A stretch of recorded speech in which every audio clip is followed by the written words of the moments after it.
How do I navigate a relationship with a fearful avoidant partner who's committed but shuts down during a conflict and never initiates repair? Okay.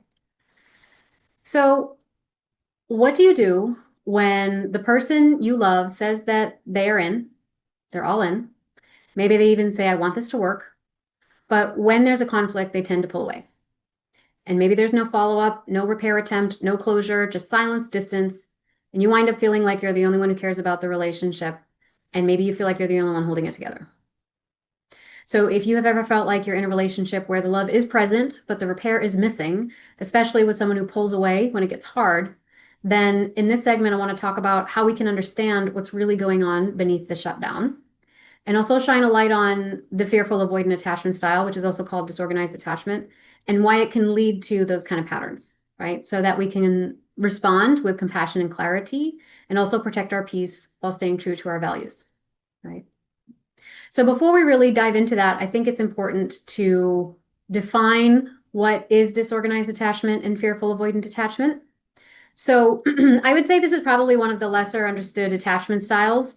It forms when someone grows up in an environment where love and fear were intertwined. There was a lot of predictable unpredictability. So in other words, the people they depended upon for safety may have also caused emotional harm or inconsistency. And so as adults, fearful avoidant or disorganized partners tend to crave intimacy, but they also fear the vulnerability that it requires. And so they want that connection, but if a moment feels too intense or a conflict arises, they can shut down or push you away. And it's not because they don't care, but it's because their nervous system associates that closeness with some level of hurt, pain, or rejection. So it can make conflictual situations particularly overwhelming. And sometimes it's not about the disagreement, it is activating old programming that says, if I mess this up, I'll be abandoned. If I get too close, I'll get hurt. Things always end, and I'm always the one wind up being hurt. Better get out now before things really go south or the other shoe drops, that kind of thing. And so that can create a sort of push-pull pattern that makes this attachment style confusing, painful to experience, and difficult to navigate sometimes in relationships. And it's important to acknowledge that dynamic because it is, I would say, one of the most common traps that we can fall into with anxious and avoidant pairings. If you have someone that's more disorganized, they can wind up polarizing their partners into an opposing attachment style. So let's say you have someone that is very anxious and they meet a fearful avoidant partner. The fearful avoidant can be either polarized towards being more avoidant because their partner is very anxious, or the fearful avoidant partner can become more anxious, which polarizes the anxious partner to become more avoidant. But they tend to be polarizing. Okay. And so taking that into account, a few points I want to make about reframing this dynamic are number one, and relevant to this question, that commitment doesn't necessarily mean capacity. Doesn't mean capacity can't grow, but just because you've committed doesn't mean you've worked on capacity. Secondly, this partner could want repair, but maybe they just don't know how. There is some skill building involved here, and maybe they just weren't modeled or taught the skills. And lastly, boundaries are going to be required, and that is to protect the love that is growing between you, not block it. Okay. So let's talk about the first one. Commitment doesn't necessarily mean capacity.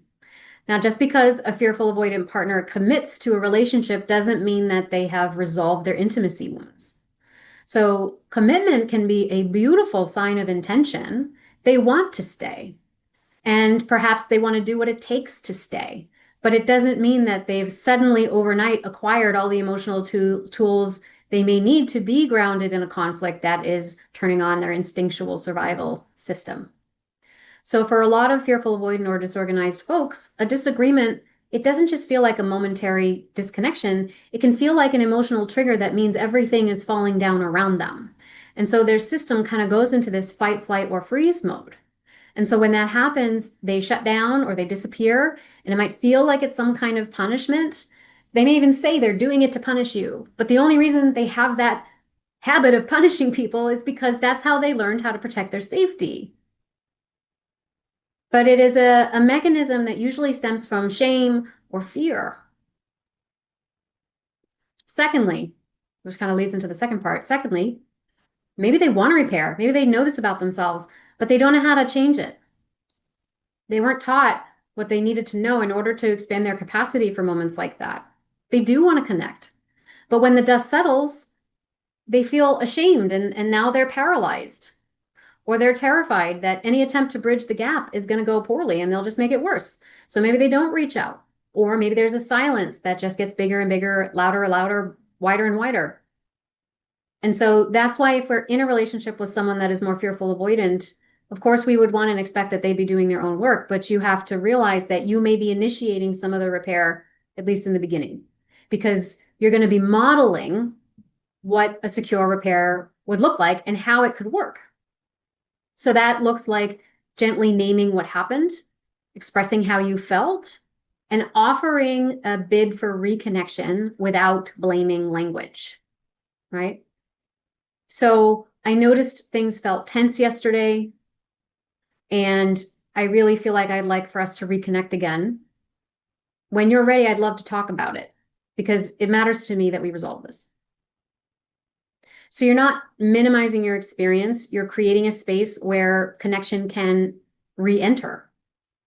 But modeling is not martyring yourself, right? Modeling is not martyring yourself. And that brings me to the third point. You're still going to have boundaries, right? We can know why someone acts or behaves the way that they do, but it's not necessarily an excuse for the impact of their behavior on you. And so that means that you have to have good boundaries with them. Even if they don't like your boundaries, the thing is that when you have them and you enforce them, even if they don't like it in the moment, they're going to trust you more.